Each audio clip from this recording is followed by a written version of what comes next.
Hey guys, welcome back to my channel. In today's video I'm going to show you how to use range and when in Kotlin. So first of all, let's create our separate class to present the demo. So I'm giving the name range and when demo. First we need to create a main function just by typing and tab. I'm declaring a variable. I'm declaring an integer type of a variable. First I'll show you the range, so how we can use range. So we are looking forward for number in 1 to dot dot 6. So this dot dot is the range, like it will look for this number in 1 to 6. Let's run and see. So you can see it is returning the true because 6 is belongs to this range. Now if I change it to 7, it won't belong to this, so it's returning us false. So now you understand and how it works. So if we have a number and looking forward for with the two dots, it will look forward for the number in this range 1 to 6. So it includes 6 here. Since 7 is out of the range, so it will not returning us false. So if I use until, that means it excludes 6. So it will look forward for the number in 1, 2, 3, 4 and 5 only. So you see 6 is out of range for this because we are asking for less than 6 only. So if I change this number to 5, now it will return us true because now 5 belongs to 1, 2, 3, 4 and 5. So this is the difference in two dot and until. Now just to make you understand with the when, I'm going to tell you about the if, else if and else block first so that you can easily understand. So in my last video also I show you the difference between the if and else if and else. So in this video also I'm going to present you with quick block.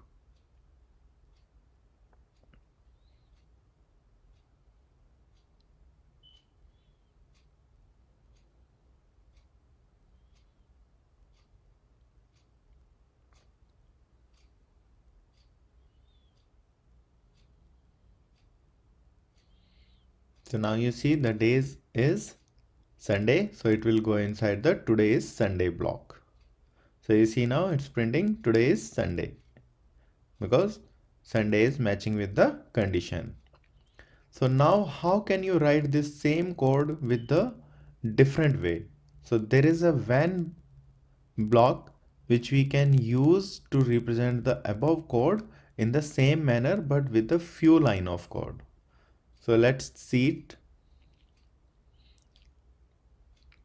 So first condition is Monday, so I'll write Monday, then dash and this right arrow, and we can print today is Monday. Similarly, we can do the same for others like Tuesday and Wednesday.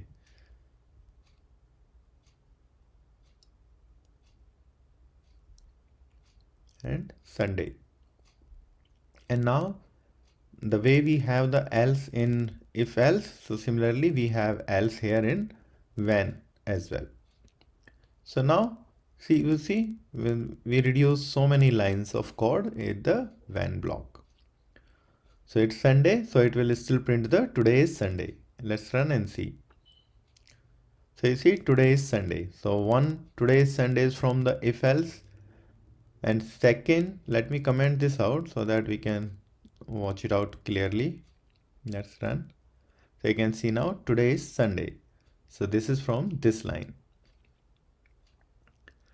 Now there is another way we can assign this value inside a variable. So above we have results. I'm declaring a result 2 now, and we don't need to print this inside the when block. We can keep it outside. So let me remove all these println,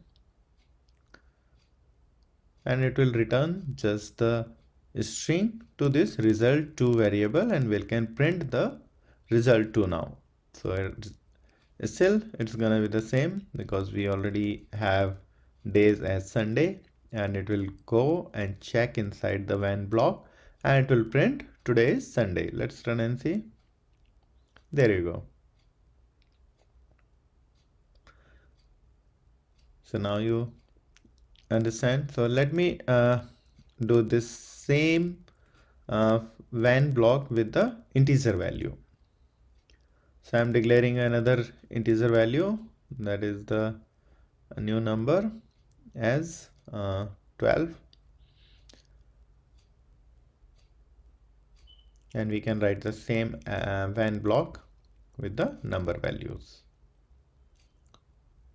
It should be number 3 because number result is declared above. So if 10, then return 10. If 11, then return 11.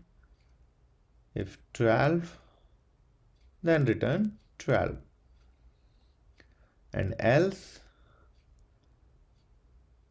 it can return